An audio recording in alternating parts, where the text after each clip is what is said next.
Good morning, guys. I hope we're all sparkly. Apologies for the lack of videos recently, but I've been busy. I've been told off for not doing videos. Yes, I am at the mercy of you guys. Why haven't you done any videos, Doc? I'll tell you why. Because I've been busy. All right? It's actually incredibly busy at clinic. There are lots of things going on. Good, bad, indifferent.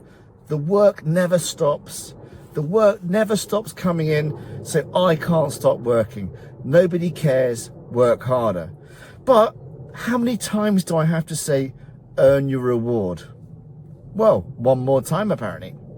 So it is about earning your reward, whatever that reward is. Well, the reward is the determined effort that you put in to achieve the comfort, with the comfort being an illusion, and actually the reward is the effort. Yeah, one more time. So yeah, it's been incredibly busy, and as the day goes on, my joie de vivre lowers.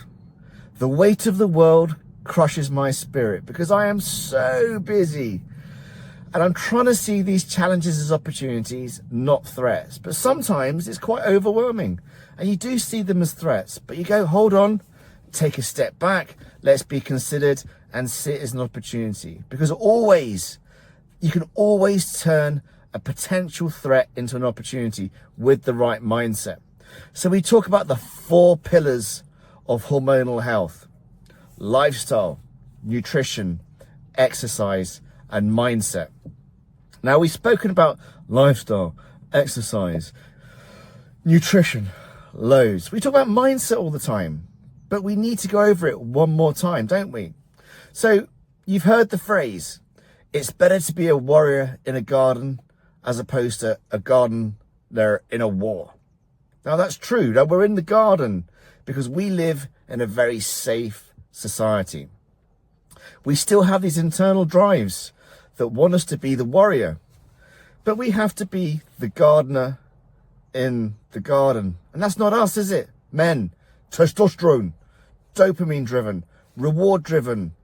But we have to be lovely to everybody, considerate, kind, gentle, all of these lovely attributes that we should be, but our core is wanting us to go out and hunt. Be the proverbial hunter.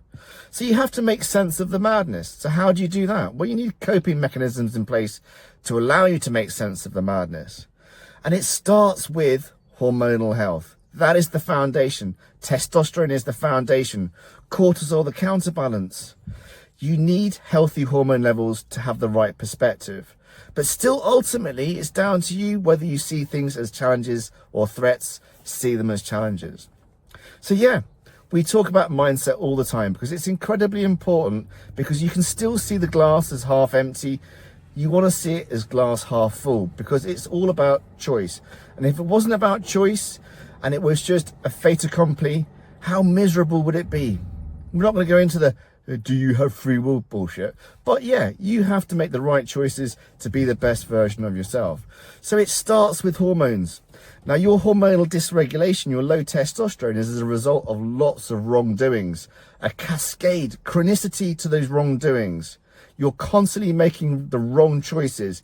And with low testosterone, you want to start making the right choices, because you are now starting to rebuild and become the better version of yourself. And every day is an opportunity to be a better version of yourself. And testosterone, it has that diurnal pattern, day, night, day, night, day, night.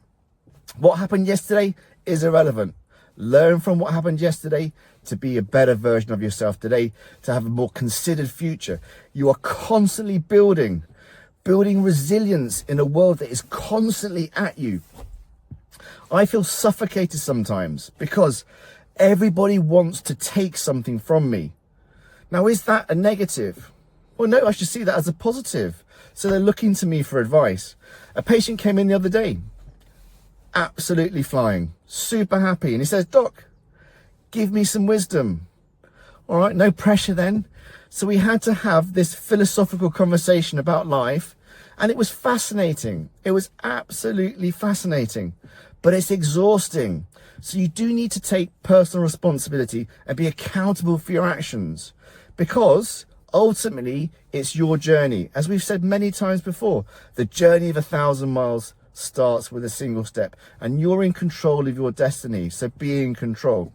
Take responsibility and be accountable for your actions. Now, we have a little devil in us, don't we? And we need that little devil because it provides that contrast. And occasionally we succumb to that devil. And there's nothing really wrong with that as long as it doesn't cause real harm to you or others around you. So again, you can succumb to the devil.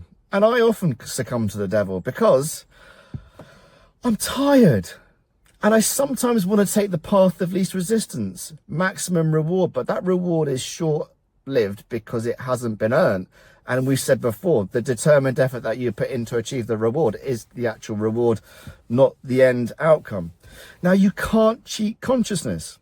So we've spoken about alcohol before. We drink alcohol to relax.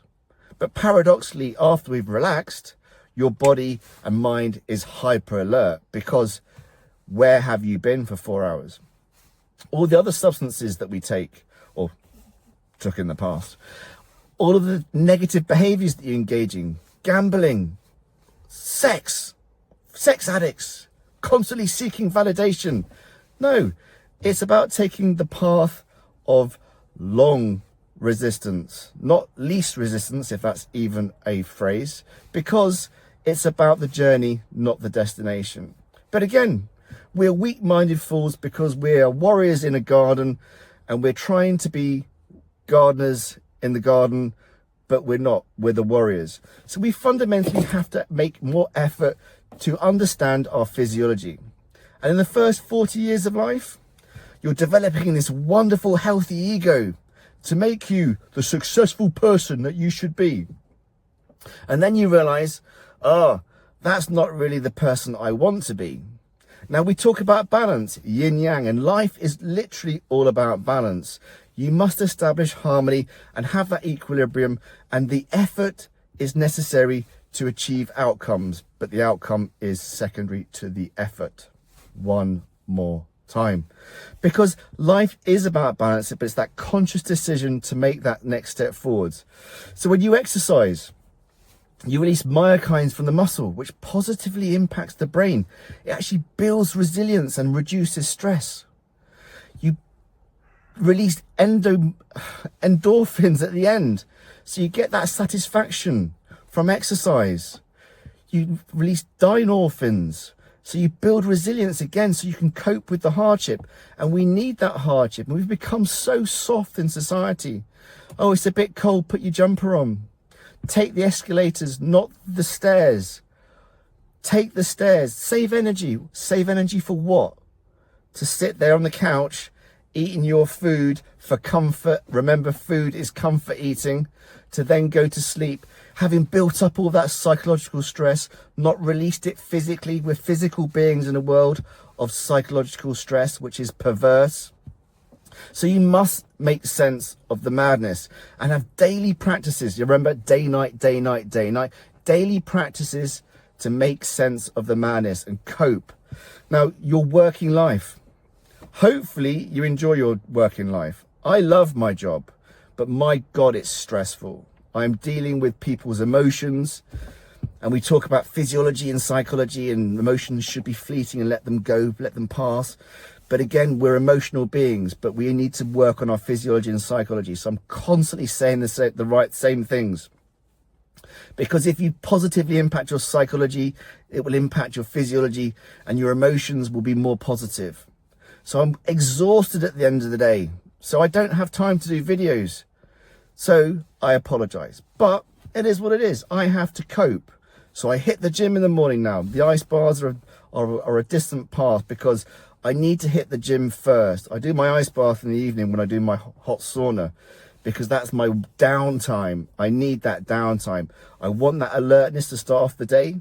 I do my psychological angst of working constantly, trying to give you what you need, trying to be empathetic, not sympathetic. You don't need sympathy, you need empathy, and you need a pragmatic plan. We are logical beings. Well, men are logical beings. So we want a plan. So let's formulate a plan. So yeah, It is about making sense of the madness. And if you don't enjoy your job, understand why you're working. You're working to buy experiences. So if you're working and you're working literally to exist, you're not living. And we need to live. We need to have experiences to appreciate the wonder of this wonderful world. And testosterone deficiency robs you of that. Testosterone replacement therapy is the catalyst for change, but ultimately it's all down to you to make the positive decisions about your health, take personal responsibility and be accountable for your actions, and always try to be a better version of yourself. And do what? You know, go earn your reward.